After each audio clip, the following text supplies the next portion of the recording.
Om Shanti. Good morning. आज सतगुरुवार परम प्यारे बाबा को भोग स्वीकार कराया। भोग के साथ साथ याद है आपको आज का दिन? आज का दिन कौन सा दिन है? किस किस को याद है? हाँ, गॉडली पैलेस का उद्घाटन दिन, ये वार्षिक दिवस है। आज से 8 वर्ष पहले अष्टरत्नों में आने वाली हम सब की श्रद्धेय दादी जानकी जी ने इस भवन का उद्घाटन किया था। तो आज 8 वर्ष पूर्ण करके 9वां वर्ष में प्रवेश कर रहा है। और इन 8 वर्षों में गॉडली पैलेस ने विभिन्न प्रकार के कार्यक्रमों का इसमें आयोजन हुआ। अनेक देश और विदेश की आत्माओं ने यहाँ पर लाभ लिया है। कार्यक्रम भी हुए हैं, कई बाबा के बच्चे भी निकले हैं। तो गॉडली पैलेस का पहला रतन जो अभी तक रेगुलर है वो है शैलेश भाई परिवार। आज के इस जन्मदिन पर आप सबको गॉडली पैलेस के जन्मदिन की खूब खूब खूब मुबारक, अभिनंदन और बधाइयाँ हैं। साथ ही साथ बाबा के इस रतन और इस परिवार को भी खूब खूब बधाइयाँ और मुबारक है। 8 के बाद में जब 9 आता है, ये 9वां वर्ष शुरू हुआ। 9 को कहा जाता है संपूर्ण। तो इस 9वें वर्ष में हम सब अपने आप से वो एक संकल्प लेंगे। समय परिस्थितियाँ सिग्नल दे रहे हैं, बाप दादा भी इशारा दे रहे हैं। अब हम सबको संपन्न और संपूर्ण बन कर के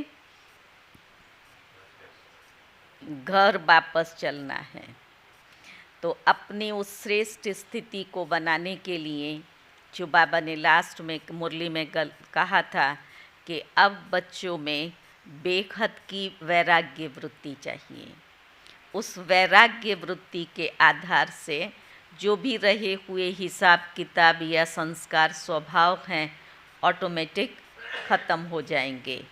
तो नए वर्ष में जब हम प्रवेश कर रहे हैं, उसी नवीन उमंग और उत्साह के साथ वैराग्य वृत्ति तो चाहिए, लेकिन साथ साथ हमेशा अपने आप में उमंग और उत्साह चाहिए। जहाँ उमंग और उत्साह के पंख हैं, वो आत्मा सदैव उड़ती रहेगी और उड़ने वाली आत्मा ही बाबा के समीप जल्दी से जल्दी पहुंच सकेगी।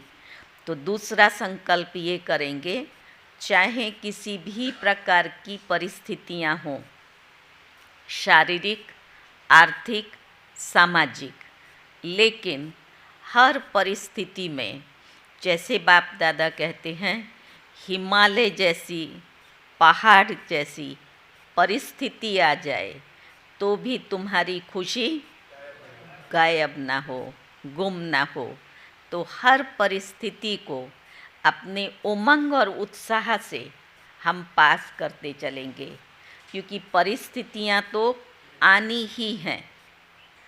और जैसे जैसे समय समीप आएगा वैसे परिस्थितियां बढ़ती जाएंगी। और जो नहीं सोचा होगा ऐसी ऐसी बातें आएंगी। सोची हुई बात आए तो पास हो जाए ना। तो नए नए प्रकार के पेपर आएंगे। तो आप सब रेडी हैं? कोई भी पेपर आए, लेकिन हम सब रेडी हैं। रेडी हाथ खड़ा करो। तो थोड़ा थोड़ा माताओं ने हाथ खड़ा किया। रेडी नहीं है? कोई भी पेपर आए, अचानक के पेपर भी आएंगे, लेकिन बाप दादा ने कहा मैं तुम्हारा बैकबोन हूँ। जहाँ बैकबोन बाबा बैठा है, वहाँ कोई भी पेपर हमें हार नहीं खिला सकता। हर पेपर अनुभवी बनाएगा और हमें आगे बढ़ाएगा। इसलिए हमेशा दादियों को भी देखा, बाप दादा को भी देखा, हमेशा उमंग और उत्साह में। जो ड्रामा में नूद है वो तो होना ही है, उसको हम चेंज कर सकते हैं नहीं। जो हुआ वो अच्छा हुआ और अच्छे के लिए हुआ। तो इन सारे ज्ञान के जो बाबा के महावाक्य हैं, जो हमें परिस्थिति में मदद रूप बनते हैं, उनको स्मृति के द्वारा स्वरूप में लाना है।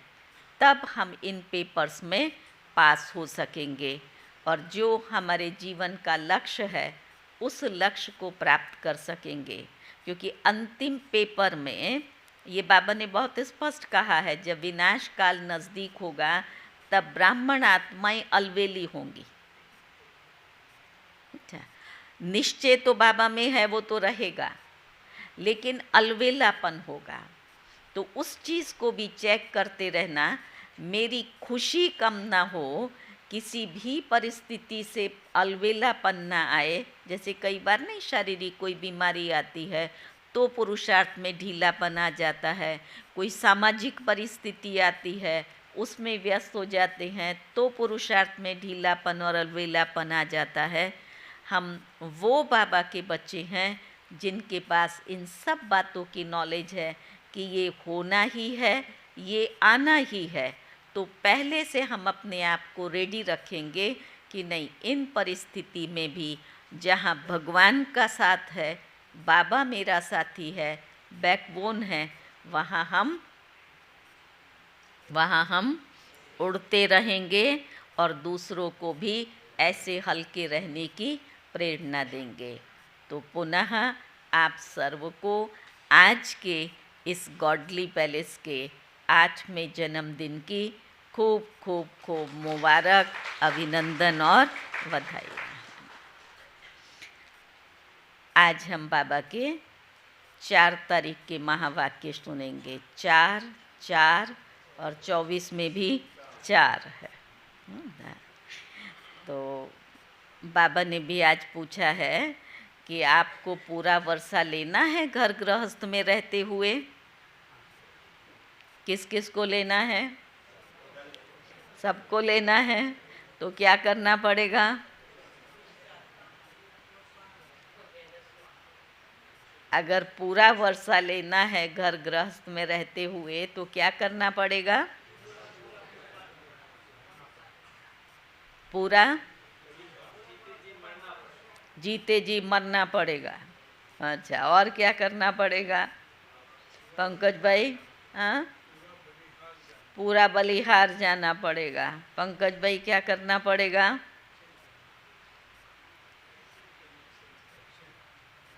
अच्छा, समझ तो सबको है ना,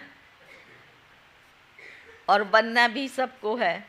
बाबा से पूरा वर्षा भी सबको लेना है और लेने की विधि की भी समझ है। अब समझ को प्रैक्टिकल में लाना है। तो बाबा ने भी आज कहा है, अपना सब कुछ एक्सचेंज कर दो। जरा गहराई से सोचो कि एक्सचेंज करने के लिए हम रेडी हैं? नहीं छूटता है। और केवल बाबा को आपका धन नहीं चाहिए, बाबा को आप चाहिए अपने मूल स्वरूप में। हम जिस स्वरूप में घर से आए थे, ऐसे बाबा को सशक्त ब्राह्मण सो फरिश्ता बच्चे चाहिए। और फरिश्ते का अर्थ भी वही होता है जिसका एक से रिश्ता।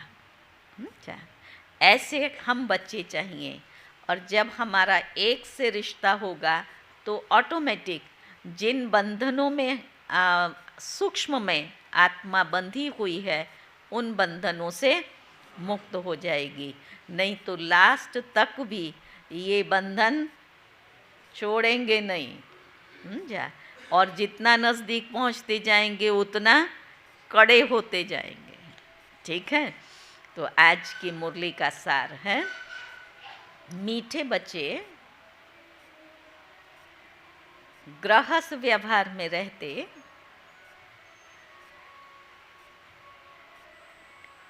पारलौकिक बाप से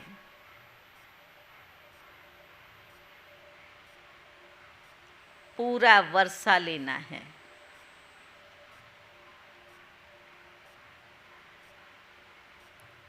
तो अपना सब कुछ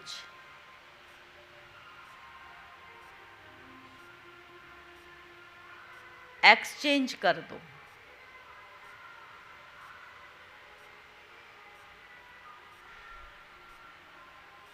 ये बहुत बड़ा व्यापार है।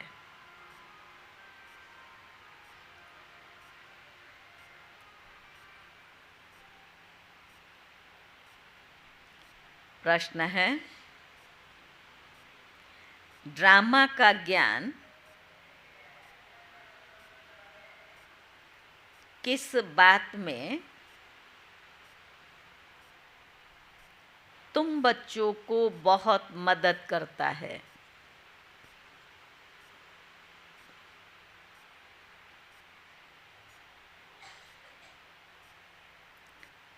बाबा ने कहा है, जब शरीर की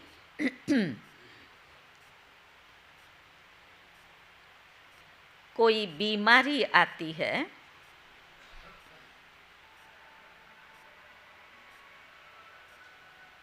तो ड्रामा का ज्ञान बहुत मदद करता है।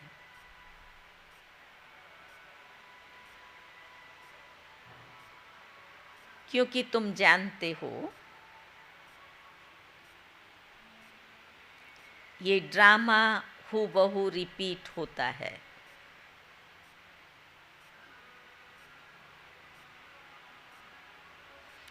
इसमें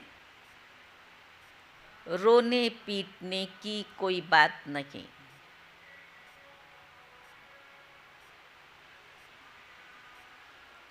कर्मों का हिसाब किताब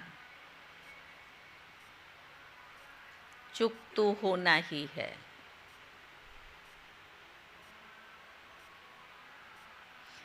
तो बाबा कहते हैं 21 जन्मों के सुख की भेंट में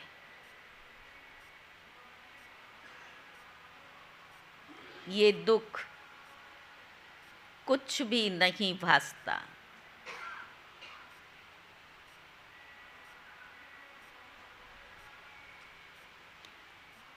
ज्ञान पूरा नहीं है तब तड़फते हैं। समझा? दुख की फीलिंग कब आएंगी? जब ज्ञान पूरा नहीं है तब तड़फते हैं।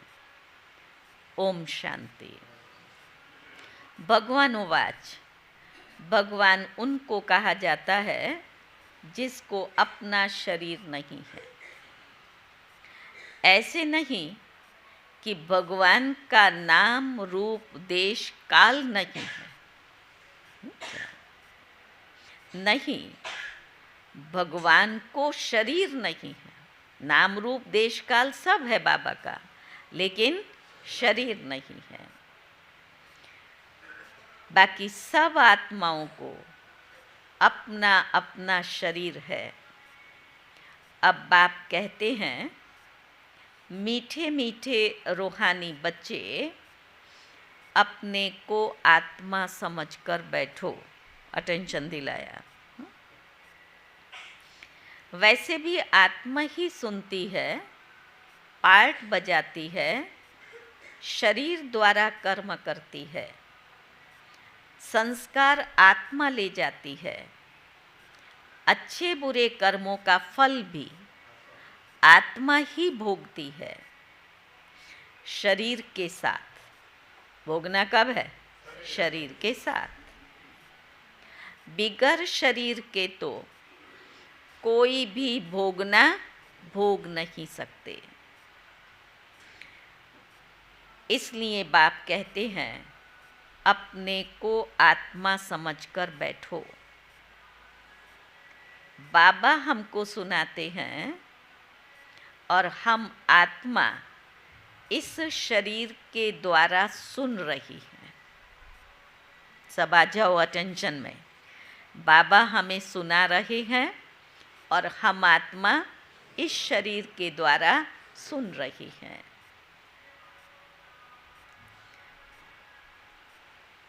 भगवानुवाच मन मना भव, देह सहित देह के सब धर्मों को त्याग, अपने को आत्मा समझ बाप को याद करो। ये एक ही बाप कहते हैं, और वो बाप कौन सा? जो गीता का भगवान है। भगवान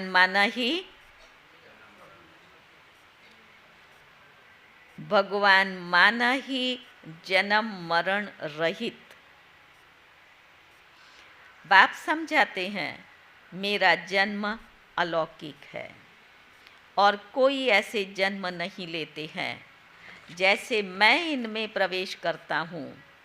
ये तो अच्छी रीति याद करना है। ऐसे नहीं कि सब कुछ भगवान करता है। पूज्य पुजारी ठीक कर भीतर परमात्मा है। बाबा ने कहा 24 अवतार, कच्छ मच्छ अवतार, परशुराम अवतार क्या क्या दिखाते हैं। अभी समझ में आता है क्या भगवान बैठ परशुराम अवतार लेंगे, कुहाड़ा लेकर के और सबके गले काटेंगे, मारेंगे, कुल्हाड़ा लेकर के हिंसा करेंगे? ये रॉन्ग है। जैसे परमात्मा को सर्वव्यापी कह दिया है, ऐसे कल्प की आयु लाखों वर्ष लिख दी है। इसको कहा जाता है घोर अंधियारा, अर्थात घोर अंधियारा अर्थात ज्ञान नहीं है। अब तुम बच्चे सोजरे में हो, तुम सबको अच्छी रीति जानते हो। जो नहीं जानते हैं वो अभी भी पूजा आदि करते रहते हैं। बाबा कहता है तुम सब कुछ जान गए हो, इसलिए तुमको पूजा करने की दरकार नहीं। तुम अभी पुजारीपन से मुक्त हुए हो। अच्छा, बाबा आकर के हमें पूज्य देवता बना रहा है तो वो दैवी संस्कार भर रहा है, पुजारीपन के संस्कारों से मुक्ति। पूज्य देवी देवता बनने के लिए तुम पुरुषार्थ कर रहे हो। तुम ही पूज्य देवी देवता थे, फिर तुम पुजारी मनुष्य बने। तो जब हम पूज्य थे तो फिर पूज्य कौन बनेगा? हम ही बनेंगे। मनुष्य में है आसुरी गुण, इसलिए गायन है मनुष्य को देवता किए करत न लागी वार। 1 सेकंड में देवता बना देते हैं। बाप को पहचाना और शिव बाबा कहने लगा। बाबा कहने से दिल में आता है, क्या आता है? बाबा ने कहा हम विश्व के स्वर्ग के मालिक बनते हैं। ये है बेखत का बाप। अभी तुम फट से आकर पारलौकिक बाप के बने हो। बाप फिर कहते हैं गृहस्थ व्यवहार में रहते हुए अब पारलौकिक बाप से पूरा वर्षा लो। वर्षा तो ले रहे हो, बाप से पूरा वर्षा लो। लौकिक वर्षा तो तुम लेते आए हो, अब लौकिक वर्षे को क्या करो? पारलौकिक में एक्सचेंज करो। बाबा कहता है ये कितना अच्छा व्यापार है। वहाँ तो ढूंढते रहते हैं कौन सा अच्छा व्यापार है, किसमें बच्चों को लगाएं, कौन सा बिजनेस हम करें। ये बाबा कह रहा है बच्चे ये सबसे अच्छा व्यापार है, लेकिन बाबा ये भी कहता है ये व्यापार कोई विरला करे, सब नहीं कर सकते। कितना अच्छा व्यापार है। लौकिक वर्षा क्या होगा, ये है बेखत का वर्षा, सो भी गरीब झट ले लेते हैं, गरीबों को एडॉप्ट करते हैं। बाप भी गरीब निवाज है ना, गायन है मैं गरीब निवाज हूँ, भारत सबसे गरीब है। और बाबा कहता मैं आता भी भारत में ही हूँ, क्या मैं भी गरीब निवाज आता ही भारत में हूँ। इनको आकर के शाहूकार बनाता हूँ। भारत की महिमा बहुत भारी है, ये सबसे बड़ा तीर्थ है, परंतु कल्प की आयु लंबी कर देने से बाबा ने कहा बिल्कुल भूल गए हैं। जो भारत की महिमा थी वो सारी महिमा भूल गए हैं। कारण क्या हुआ, कल्प की आयु लंबी कर दी। समझते हैं भारत शाहूकार था, अब गरीब बना है। आगे अनाज आदि सब यहाँ से विलायत में जाता था, सारे मसाले सारी चीज़ें यहाँ से, रेशम ये सब चीज़ें बाहर जाती थी ना। अभी समझते हैं कि भारत बिल्कुल गरीब है। जो सोने की चिड़िया भारत, उसकी हालत क्या हुई। अब जब कंगाल बना तो कंगाल बना, मोहताज बना तो सिरताज भी वही बनेगा ना। तो अति किस चीज़ की निशानी, अंत और नई शुरुआत की है। तो बाबा ने कहा अभी समझते हैं भारत बहुत गरीब है इसलिए मदद देते हैं। ऐसे होता है जब कोई बड़ी आसामी फेल हो जाती है तो आपस में फैसला कर देते हैं उनको मदद देने की।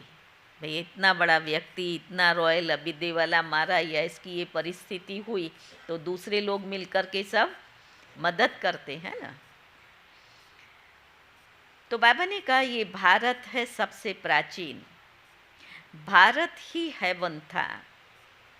पहले पहले आदि सनातन देवी देवता धर्म था, सिर्फ टाइम लंबा कर दिया है।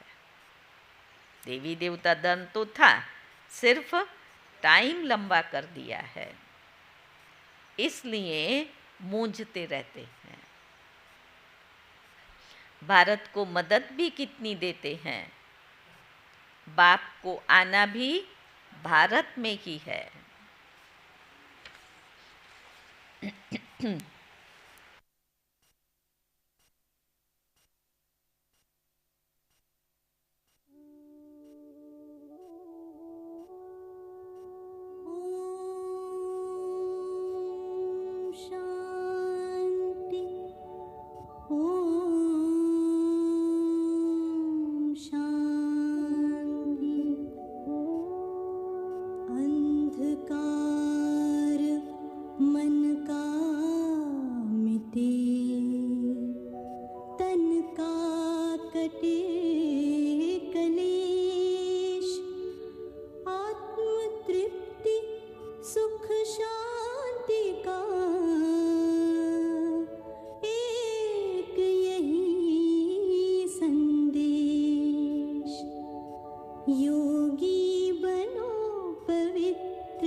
ओम शांति।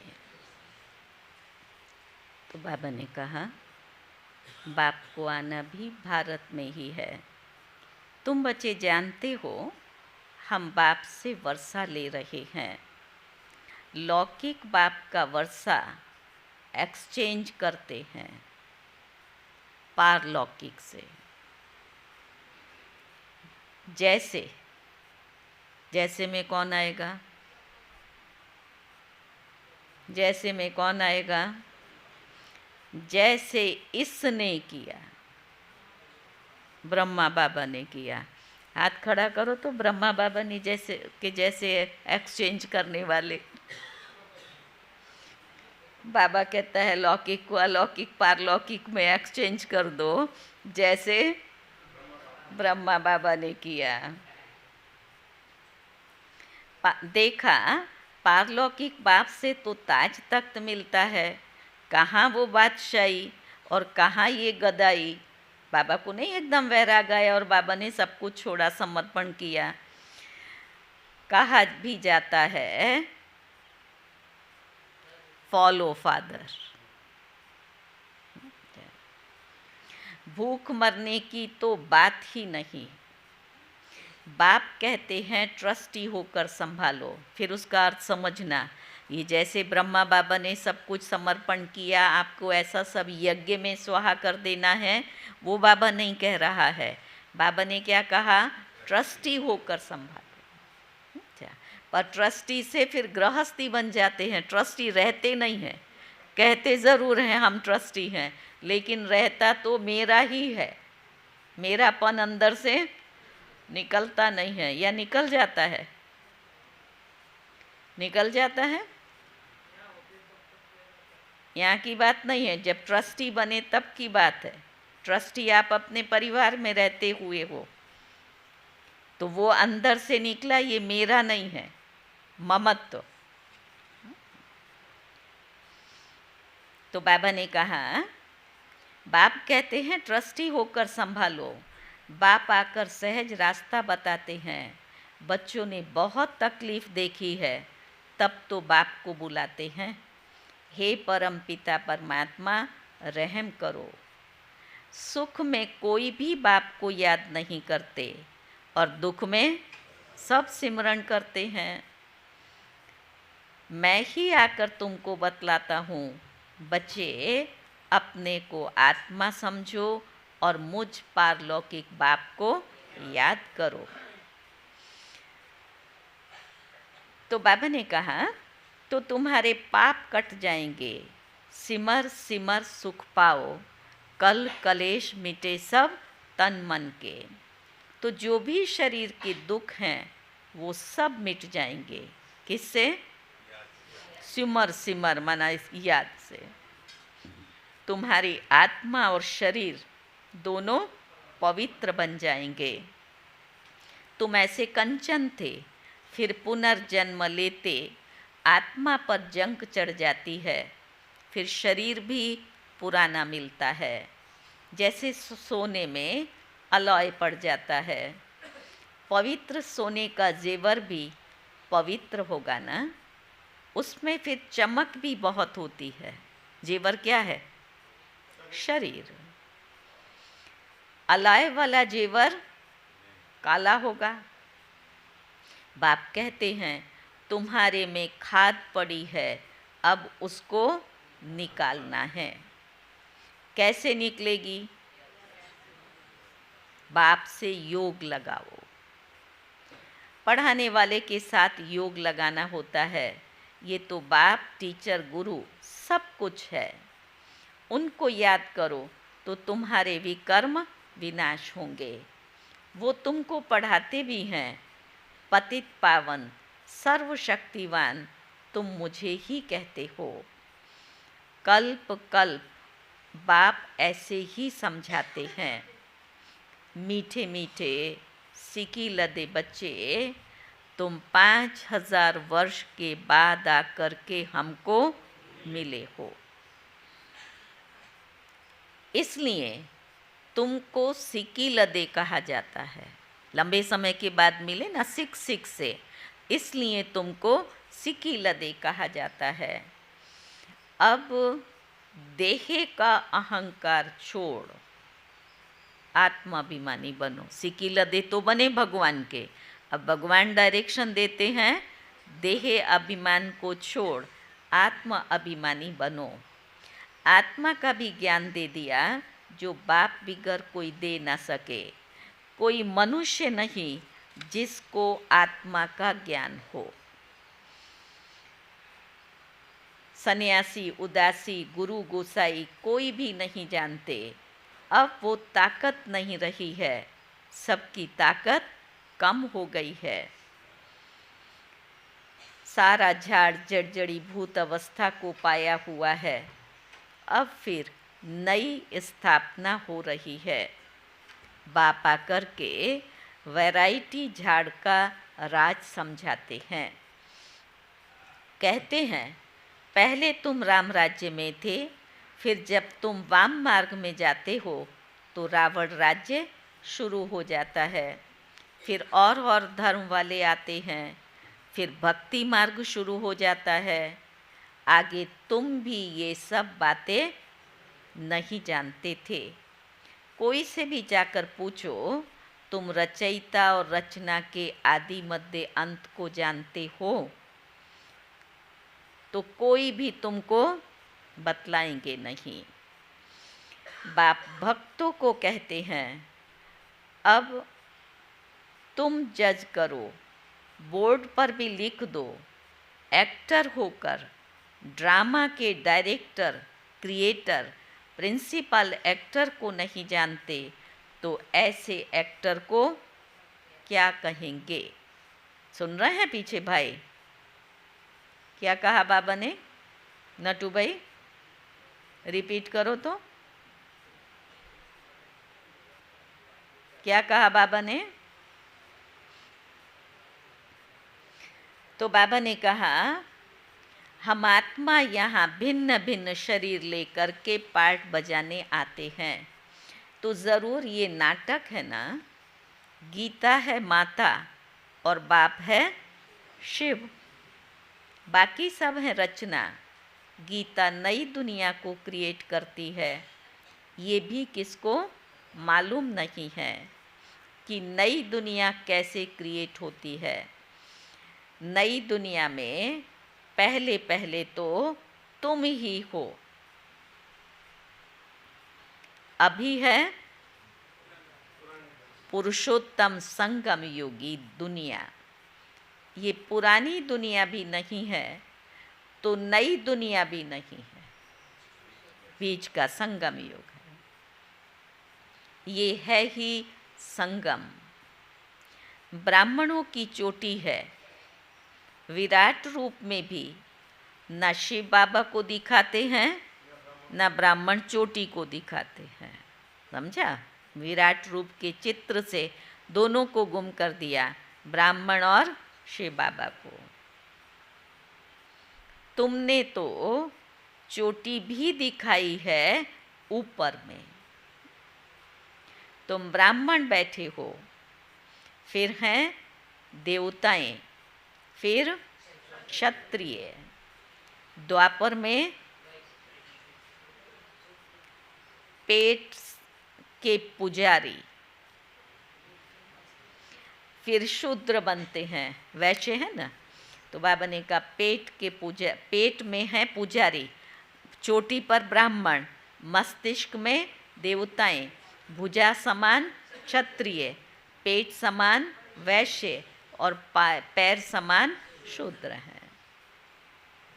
तो बाबा ने कहा ये बाजोली है, तुम सिर्फ बाजोली को याद करो, यही तुम्हारे लिए 84 जन्मों की यात्रा है। बाजोली किसको कहता है बाबा? नीचे सिर किया, फिर पैर नीचे गया तो बाजोली खेलते हैं ना, बच्चे खेलते हैं, गुलाटी खाते हैं। तो हमने भी ऊपर से नीचे, नीचे से ऊपर ये बाजोली खेली। तो बाबा ने कहा बाप भी कर राइट चित्र कोई बनवा ना सके, इन द्वारा बाप समझाते हैं कि तुम ऐसे ऐसे बाजोली खेलते हो, सेकंड में तुम्हारी यात्रा होती है। तो बाबा ने कहा कोई तकलीफ की बात नहीं, रूहानी बच्चे समझते हैं, हमको बाप पढ़ाते हैं, ये सत्संग है सत बाप के साथ, वो है झूठ संग। सचखंड बाप स्थापन करते हैं, मनुष्य की ताकत नहीं है जो सचखंड स्थापन कर सके, भगवान ही कर सकते हैं। भगवान को ही ज्ञान का सागर कहा जाता है। मनुष्य ये भी नहीं जानते कि ये परमात्मा की महिमा है। वो शांति का सागर तुमको शांति दे रहा है। सुबह को भी तुम ड्रिल करते हो, शरीर से न्यारा हो, बाप की याद में रहते हो। सुबह सुबह ड्रिल करते हैं, अमृत वेला बाबा को याद करना, उसको बाबा ने ड्रिल कहा ना। तो बाबा ने कहा शरीर से न्यारा हो, बाप की याद में रहते हो, यहाँ तुम आए ही हो, किस लिए आए हैं? पढ़ने के लिए और बाबा से वर्षा लेने के लिए। किस लिए आए हैं जगमाल भाई, किस लिए आए? बाबा ने कहा यहाँ तुम आए ही हो जीते जी मरने के लिए। सुना? बाप पर न्योछावर होते हो। ये तो पुरानी दुनिया, पुराना चोला है, इनसे जैसे नफरत आती है, इनको छोड़कर जाएं। कहाँ जाना है? घर बार छोड़ने के लिए बाबा नहीं कह रहा है। नफरत का मतलब आंतरिक वृत्ति से इसमें लगाव ना हो। अब हम इसको छोड़कर जाएं, जाना माना घर। घर कुछ भी याद ना आए, सब कुछ भूला हुआ हो, तुम कहते भी हो भगवान ने सब कुछ दिया है। अज्ञानी भी कहते हैं ये सब कुछ भगवान का दिया हुआ है। तो अब भगवान क्या कह रहा है? तो भगवान फिर कहते हैं तुम ट्रस्टी बनो, ये मेरा है, तुमने मुझे दिया, मैं तुमको कहता हूँ मेरा समझ करके संभालो, तुम्हारा नहीं है। अब भले दुकान है, मकान है, जायदाद जो भी है वो किसकी है? और बच्चे किसके हैं? धीमे धीमे क्यों बोलते हो? क्योंकि मेरापन अभी लगा हुआ है ना, इसलिए अंदर से नहीं निकल रहा है बाबा के। समझा? हाँ, श्रीमत पर ट्रस्टी बनने की श्रीमत है। तो बाबा ने कहा भगवान ट्रस्टी नहीं बनेगा। सुना? ट्रस्टी तुम बनते हो। फिर पाप तो करेंगे नहीं, ट्रस्टी बन गए तो पाप कैसे करेंगे? आगे पाप आत्माओं की, पापात्माओं से लेन देन, उनको दान किया। फिर बाबा ने कहा पाप आत्माओं को दान दिया तो सिर पर पाप चढ़ जाएगा। कहते हो ईश्वर अर्थ देते हैं पापात्मा को, बाप कुछ लेते थोड़े हैं। बाप कहेंगे अच्छा, जाकर सेंटर खोलो। श्री बाबा को धन थोड़ी चाहिए, बाबा कहेंगे जाकर सेंटर खोलो। बाप समझाते हैं जो कुछ होता है हूबहू ड्रामा अनुसार रिपीट होता रहता है, फिर इसमें रोने पीटने की कोई बात नहीं है। लेकिन ये ज्ञान अपने आप को पढ़ाना पड़ेगा, तब समय पर यूज़ कर सकेंगे। एक ही बेटा और अचानक चला गया, यंग एज में चला गया, फिर रोना पीटना, स्थिति बिगाड़ना, अगर ज्ञान की परिपक्वता है तो उस पेपर को पास कर सकेंगे। अगर नहीं है तो वही दुख का कारण बनेगा। और कलयुगी दुनिया के अंदर कुछ भी निश्चित नहीं है। बड़े बैठे हैं, छोटे जा रहे हैं, तो पढ़ाओ। तो बाबा ने कहा रोने पीटने की, दुख करने की कोई बात नहीं, कर्मों का हिसाब किताब चुकतू होना तो अच्छा है ना। वैद्य लोग भी कहते हैं बीमारी सारी उथल खाएगी। बाप भी कहते हैं जो रहा हुआ हिसाब किताब है वो तो चुकतू करना ही है। कैसे? या तो योग से या फिर सजाओ से। तो बाबा ने कहा या तो योग से या फिर सजाओ से।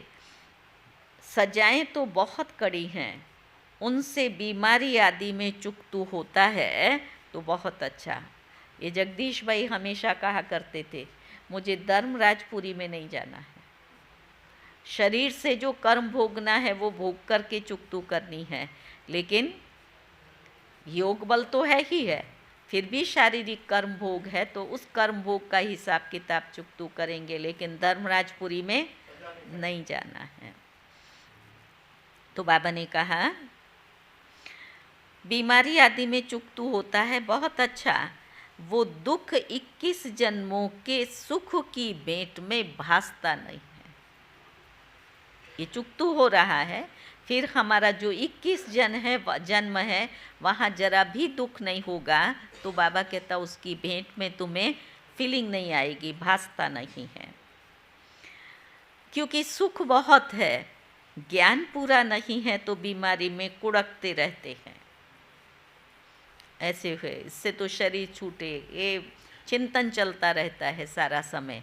ये पढ़ा रहा है, हमारे सब महारथियों ने, दादियों ने, बाबा ने यात्रा की है।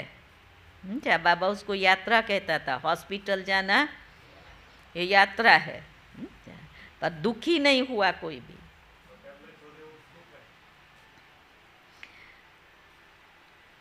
बीमार पड़ते हैं तो भगवान को बहुत याद करते हैं। तो बाबा ने कहा ये तो और ही अच्छा है, दुख में भगवान तो याद आ रहा है ना, तो ये तो और ही अच्छा है। एक को याद करना है, वो भी समझाते रहते हैं। वो लोग गुरुओं को याद करते हैं। अनेक गुरु हैं, एक सतगुरु को तुम जानते हो, वो ऑलमाइटी अथॉरिटी है। बाप कहते हैं इन वेदों को, ग्रंथों को मैं जानता हूँ, ये भक्ति की सामग्री है, इनसे कोई भी मुझे प्राप्त नहीं हो सकता। ये मैं जानता हूँ, ये भक्ति की सामग्री है, इनसे मुझे कोई भी प्राप्त नहीं हो सकता। बाप आते ही पापात्माओं की दुनिया में हैं। यहाँ पुण्यात्मा कहाँ से आई? जिसने पूरे 84 जन्म लिए हैं, उनके शरीर में मैं आता हूँ। सबसे पहले सुनते हैं ये। बाबा कहते हैं यहाँ तुम्हारी याद की यात्रा अच्छी होती है, यहाँ भल तूफान भी आएंगे, परंतु बाप समझाते रहते हैं कि अपने को आत्मा समझ मुझ बाप को याद करो। कल्प पहले भी तुमने ऐसे ही ज्ञान सुना था, अभी सोचो, अभी आप किस स्थिति में सुन रहे हो? कौन सी स्थिति में सुन रहे हो? तो कल फिर इसी स्थिति में सुनते रहेंगे। तो अभी अच्छी स्थिति में सुनेंगे तो कल अच्छी स्थिति में, अगर अभी सुस्त होकर के बैठेंगे तो फिर आगे हर कल ऐसे ही बैठना पड़ेगा।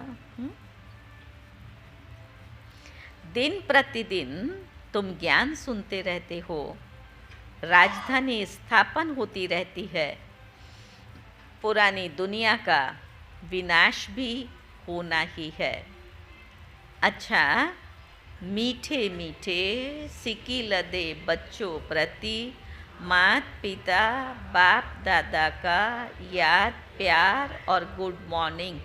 रूहानी बाप की रूहानी बच्चों को नमस्ते।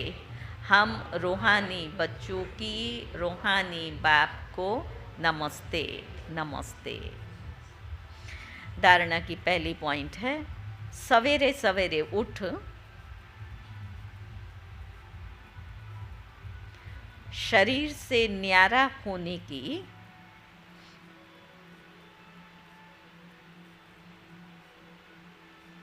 ड्रिल करनी है। पुरानी दुनिया, पुराना चोला, कुछ भी याद ना आए।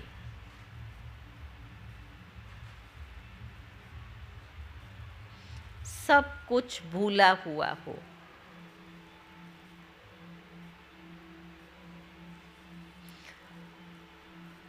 दूसरी पॉइंट है, संगम युग पर पापात्माओं से लेन देन नहीं करनी है। क्या इसको दिया उसको दिया ये सब विकर्म बनते हैं। पापात्माओं से लेन देन नहीं करनी है। कर्मों का हिसाब किताब खुशी खुशी से चुकतू करना है।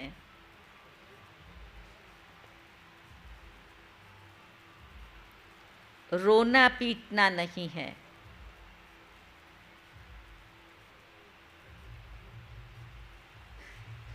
सब कुछ बाप पर न्योछावर कर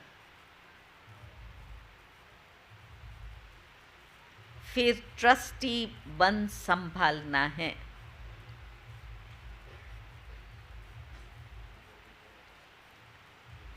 वरदान है,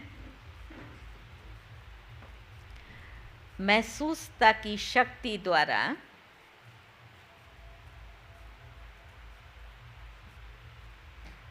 स्व परिवर्तन करने वाले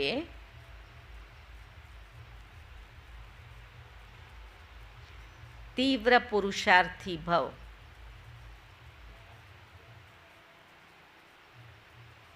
रिपीट करो,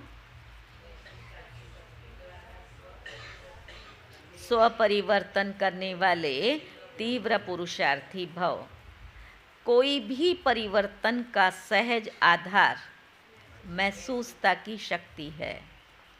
जब तक महसूसता की शक्ति नहीं आती तब तक अनुभूति नहीं होती, और जब तक अनुभूति नहीं तब तक ब्राह्मण जीवन की विशेषता का फाउंडेशन मजबूत नहीं। कहाँ से लिंक हुआ? महसूसता की शक्ति से। वो नहीं आती तो अनुभूति नहीं, अनुभूति नहीं तो ब्राह्मण जीवन का जो फाउंडेशन है वो मजबूत नहीं होगा। उमंग उत्साह की चाल नहीं होगी। जा खुशी खुशी से उड़ रहे हैं, चाल में उमंग उत्साह नहीं होगा। जब महसूसता की शक्ति हर बात का अनुभवी बनाती है तब ही तीव्र पुरुषार्थी बन सकते हो। महसूसता की शक्ति सदा काल के लिए परिवर्तन करा देती है। अच्छा, ऐसे भी आप देखो, रोज मुरली सुन रहे हो, आज आपको एक बात दिल से लग गई, अच्छा ड्रामा के लिए बाबा ने ऐसे कहा, अच्छा आज बाबा ने सिकिलदे कहा, वो जो महसूस हुआ तब आप में चेंज आएगा। स्लोगन है, स्नेह के स्वरूप को साकार में इमर्ज कर ब्रह्मा बाप समान बनो।